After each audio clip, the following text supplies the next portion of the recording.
Olá, Eclésia! Que bom ter você aqui novamente. Nós estamos aqui na nossa série EBD. Ah, que saudade que eu tinha de uma escola bíblica dominical.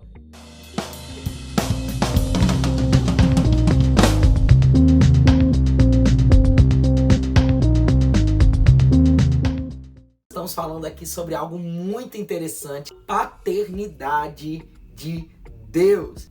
A palavra vai dizer lá em Atos, no capítulo 17, versículo 24 e 25. Acompanha aí comigo. O Deus que fez o mundo e tudo que nele há, sendo o Senhor dos céus e da terra, não habita em templos feitos por mãos de homens, nem tampouco é servido por mãos humanas, como que necessitando de alguma coisa, pois ele mesmo é quem dá a todos a vida, a respiração e todas as coisas. Querido, esse texto é tão maravilhoso. E a gente vai refletir um pouquinho nele aqui para entender dessa paternidade. É tão difícil hoje entender. Nós cantamos, Deus é Pai, nós falamos que nós somos filhos, mas é tão difícil entender essa paternidade porque essa paternidade traz consigo o caráter de Cristo. Rafael, por que é tão difícil entender paternidade no dia de hoje? Porque vamos falar a verdade. Toda paternidade da terra é imperfeita. Todas as vezes que nós lidamos com a paternidade terrestre, por mais bem sucedido que foi, é imperfeito. O pai da terra, o seu pai, o meu pai, não foi perfeito. E por isso nós, sem querer, acabamos jogando para Deus essa relação. E se isso ainda foi prejudicado com uma paternidade ruim na terra, e aí muito ruim, uma paternidade tóxica, ou um pai ausente, colocamos isso em Deus. Por exemplo, meu pai era um cara muito top, era um cara muito amoroso, era um pai muito presente, era um pai que nos amava assim de maneira intensa, mas o meu pai também era um cara muito nervoso, então ele tinha um pavio muito curto, ele brigava por tudo. Então eu conheci várias facetas de Deus com meu pai. Eu conheci o Jirê, o provedor, meu pai era provedor, eu conheci o Emanuel, o que estava comigo, mas eu não conheci o Shalom. O Shalom, por exemplo, não estava lá em casa. Podemos relacionar e sem querer mesmo colocamos em Deus traços do nosso pai, da nossa paternidade terrestre. E é por isso que às vezes é tão difícil entender o Deus como a Bíblia nos traz. Por quê? Porque precisamos distinguir paternidade terrestre, que é falha, com a paternidade divina, que não tem falhas. Querido, o verdadeiro pai é aquilo que a Bíblia diz, não é aquilo que eu acho. Não aquilo que eu tenho como experiência. Porque muitas vezes, sem a menor preocupação, colocamos em Deus uma característica que não tem a ver com o seu caráter. Por quê? Porque não analisamos ele diante da Bíblia. A palavra de Deus está dizendo aqui que Deus fez o mundo e tudo que nele há. Deus é o criador de todas as coisas. Não interessa aquilo que você crê como linha teológica. Se você crê no Deus bíblico, unanimemente, você vai ter que crer que Ele é o Senhor de todas as coisas, Ele criou todas as coisas, Ele é o Criador. Olha que interessante. Deus é o Criador. Isso nós temos unanimidade. Infelizmente, depois dessa primeira frase, a unanimidade vai sendo cada vez menos vista. Por exemplo, não habita em templos feitos por mãos de homens. A segunda parte desse versículo já não é tão unânime assim no nosso meio cristão. Por quê? Na prática, alguns de nós levamos isso ao pé da letra. Como se Deus habitasse naquilo que é o lugar de culto. Deus está onde nós estamos. Então, querido, nós somos, aqui entenda com bastante aspas, um para-raio da glória de Deus. Aonde houver 2 ou 3 reunidos, ali eu estarei presente. E é isso que você precisa entender. Deus não habita na alvenaria, Deus não habita no cimento, Deus não habita no tijolo. Deus se manifesta através de pessoas. E aonde tem pessoas atraindo a sua glória, Ele vem. É claro que existem ambientes que você entra que você vê resquícios dessa glória. Sabe? A palavra diz que quando Maria chama o Pedro e João para irem até o túmulo porque o corpo não está lá, a palavra diz que eles entram no túmulo de Jesus e eles encontram lençóis e lenços. Mas Jesus não está ali, mas tem lençóis e lenços. Você vê resquícios da glória dentro do túmulo, mas Jesus não está dentro do túmulo. E é isso que muitas vezes a gente faz, a gente acaba entrando em túmulos buscando a presença que um dia já esteve. Um dia já foi vista, um dia já foi vislumbrada, mas que agora não está mais ali. Se pessoas não estão ali buscando a presença de Deus em unidade, Deus não está naquele lugar. É claro que na onipresença de Deus, Ele está em todos os lugares. Mas aí você vai precisar entender que Ele não só está dentro da igreja. O mesmo Deus que está onipresentemente dentro daquele espaço de culto, também está lá naquele prostíbulo, também está lá naquele barzinho onde não estão buscando Ele. Deus está em todos os lugares no sentido da onipresença. Mas nós estamos falando aqui da manifestação de Deus para os santos. Você está entendendo a diferença? Deus habita naquilo que Ele criou. A palavra ainda vai continuar dizendo aqui, nem tampouco é servido por mãos humanas. Meu Deus do céu. A unanimidade desse capítulo vai ficando cada vez menor. Nós vemos aqui a unanimidade ainda sendo mais quebrada, porque quando a palavra está dizendo aqui que ele não é servido por mãos humanas, há uma realidade que nós precisamos entender, principalmente nos nossos dias. Deus não precisa de nós. Deus não necessita do homem. Deus sem mim continua sendo Deus. E é isso que nós precisamos entender. A divindade não é alterada pela adoração humana, pela devoção humana e nem pelas obras humanas. Deus é imutável. A palavra vai dizer que ele não tem variação e nem sombra de variação. Rafael, então, por que eu tenho que me alinhar àquilo que Deus me fez para ser? Por que eu devo buscar a plenitude do propósito de Deus na minha vida para me alinhar à sua missão, para fazer aquilo que Ele predestinou que eu fizesse? Querido, nós é que somos edificados, nós é que somos plenamente supridos quando nós nos alinhamos à vontade de Deus para nós. Deus não precisa do homem, mas Ele quer o homem. Deus não precisa de nós, mas ainda assim, podendo fazer tudo de maneira solitária, Ele escolheu dividir a coparticipação na sua missão. Entenda uma coisa, o martelo foi feito para pregar um prego. Um alicate foi feito para outro propósito. O problema é que muitas vezes você, não entendendo quem você é, você acaba buscando propósitos errados para sua vida. Quando você se alinha com aquilo que o Criador fez de você, você se torna pleno. Por quê? Porque você se encaixa plenamente naquilo que é o seu propósito eterno. Uma vez, eu orando a Deus, falava: Deus, eis-me aqui, Senhor. Deus, me diga o que você precisa de mim, Senhor. Eu farei, eu darei, eu entregarei. Sabe aquele momento de devoção extrema, onde você está rasgando seu coração? E como uma voz bem leve, sussurrando no meu ouvido, Deus me disse: eu não preciso de você. E mais uma vez aquela voz dizia dentro de mim: eu não preciso de você. E eu parei ali quase como um soco na boca do meu estômago. E eu falei: Deus, o que você está querendo me dizer com isso? Me explique isso. E Deus falou comigo: Rafael, eu não preciso de você. Eu sou. Eu não preciso de você, eu sou.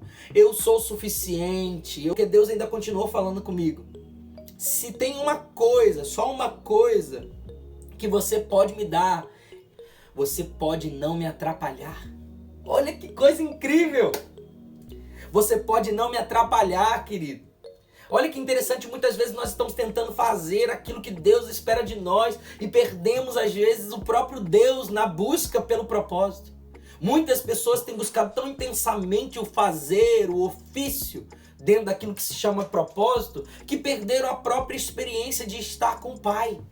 A palavra vai dizer: pois Ele mesmo é quem dá a todos a respiração, a vida e todas as coisas. Se Deus é aquele que nos dá tudo, a pergunta que nos surge nesse momento é: por que Deus está nos dando tanto, já que não podemos dar nada a Ele em troca? Fala a verdade, querido, eu não consigo me olhar no espelho e falar assim: valeu a pena, Jesus. Eu não consigo ter essa cara de pau de me olhar no espelho e falar assim: nossa, sua morte valeu a pena, olha pra mim e chora, Jesus Cristo. Claro que não. na minha humanidade, na minha carência, na minha pequeneza, na minha pecaminosidade, eu olho para o espelho e eu consigo ver que Cristo era maior, que o plano foi bem maior do que o que eu valia.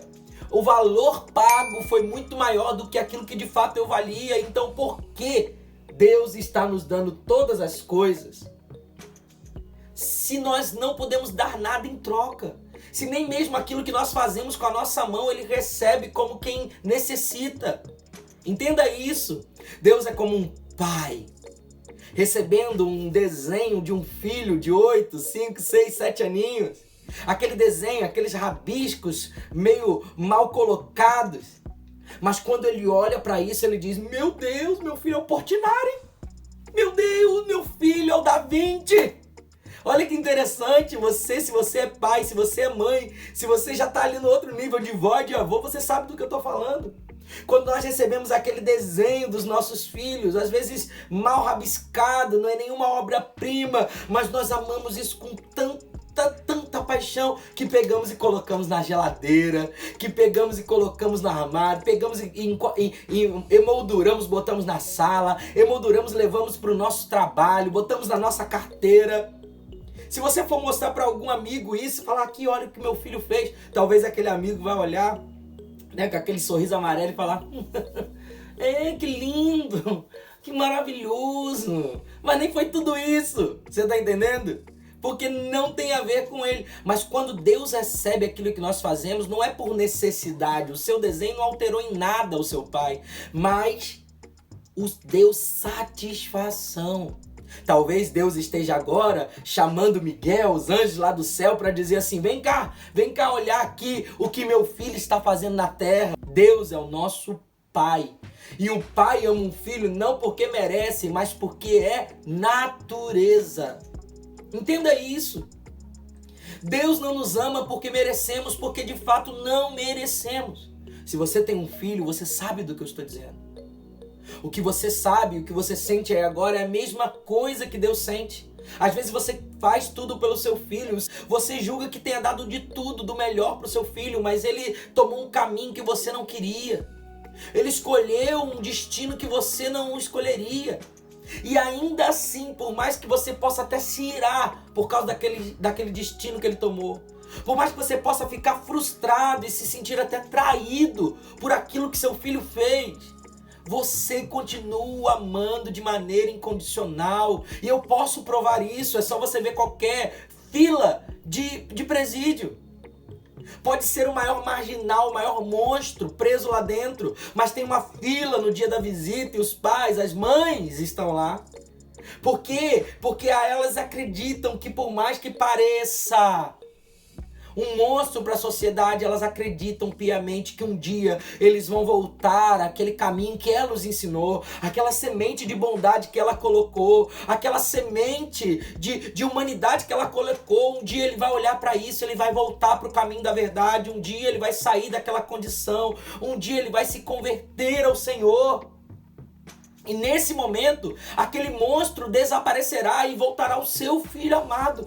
Deus é o nosso pai, olhando para a humanidade como aquele filho que se perdeu, que foi para um caminho que ele não queria, mas ainda assim de maneira incondicional, nos amando e esperando o retorno para que ele possa nos dar o propósito pleno. E ainda que nós possamos ter a paternidade como uma relação dúbia por conta dos nossos pais terrenos não serem perfeitos, Deus é um pai perfeito. Eu não posso mais colocar no caráter de Deus aquilo que eu acho. Eu não posso mais olhar para Deus e analisar Deus por aquilo que eu tive como experiência. Eu preciso dizer e ver aquilo que a Bíblia diz que Deus é. Deus vai dizer na sua palavra: ainda que vocês sejam maus, vocês dão coisas boas aos seus filhos, quanto mais o Pai Celestial saberá dar boas dádivas aos seus filhos. Querido, nós não podemos acreditar que Deus é um homem sádico num trono, pronto a nos matar quando nós pecamos. A verdade é que Deus é o Deus da parábola do filho pródigo, que enquanto o seu filho se perdia, enquanto o outro filho só era um escravo, um servo, ele esperava atentamente, amorosamente, o retorno, tanto do filho que se perdeu com prostitutas e meretrizes, gastando tudo que ele tinha lhe dado como bênção. O retorno do filho pródigo, quanto o retorno do filho que não foi embora, que ficou dentro da casa, mas era somente um servo, que ficou dentro da casa, mas tratava Deus como um patrão e não como um pai, queria dele o salário pelo seu trabalho e não a bênção da presença. Gênesis 3, 9. Ouvindo os passos do Senhor Deus que andava pelo jardim, quando soprava a brisa do dia, esconderam-se da presença do Senhor Deus entre as árvores do jardim.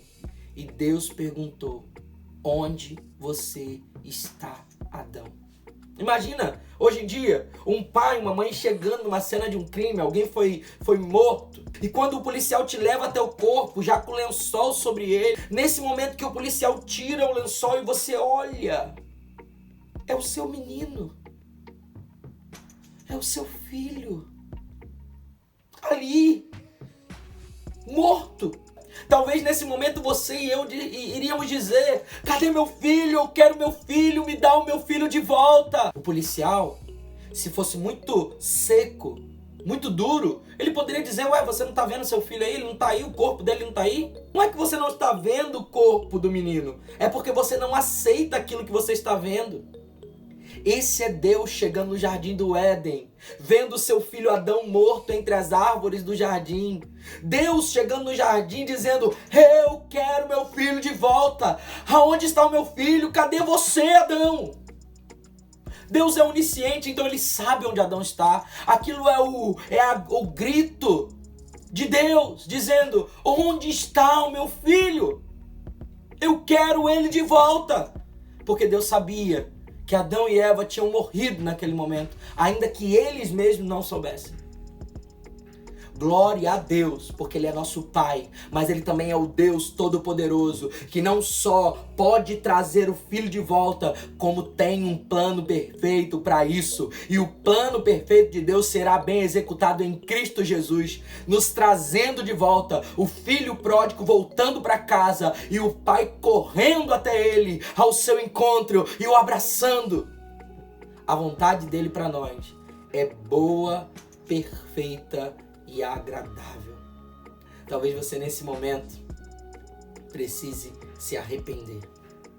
Assim como eu me arrependi de todas as vezes que eu coloquei Deus em xeque como se Ele fosse um patrão, como se Ele não se importasse, como se eu fosse só um utensílio, como se eu fosse só um produto, como se Deus não tivesse o amor paterno por mim. Por todas as vezes que eu passei por coisas e eu coloquei a culpa em Deus. E hoje eu entendo que não estão na prateleira de Deus, mas sim do pecado, do inferno, do diabo, das maldições. Por todas as vezes que eu julguei Deus por aquilo que eu escolhi para mim. Deus é o nosso Pai. E nós precisamos nos arrepender de fato por ter colocado às vezes na prateleira dele coisas que hoje nós vemos pela palavra que não correspondem ao caráter dele. Ore comigo. Muito obrigado, Pai, por todos os seus benefícios, por ter me amado quando eu fugi, por ter me trazido de volta quando eu procurei a morte. Obrigado por ser esse Pai, esperando o meu retorno e vindo ao meu encontro, correndo, me abraçando, me trocando as vestes, me colocando anel e sandália e dando festa. Me perdoe por todas as vezes que, como outro filho, eu só tratei você como um patrão. Mas hoje eu entendi que aquilo que é seu é meu, porque nós somos família. Obrigado, Pai. A tua paternidade é algo incrível, Deus. Me perdoe por todas as vezes que eu coloquei traços da minha paternidade humana em você. As minhas experiências formaram o Deus que eu cria, não a palavra.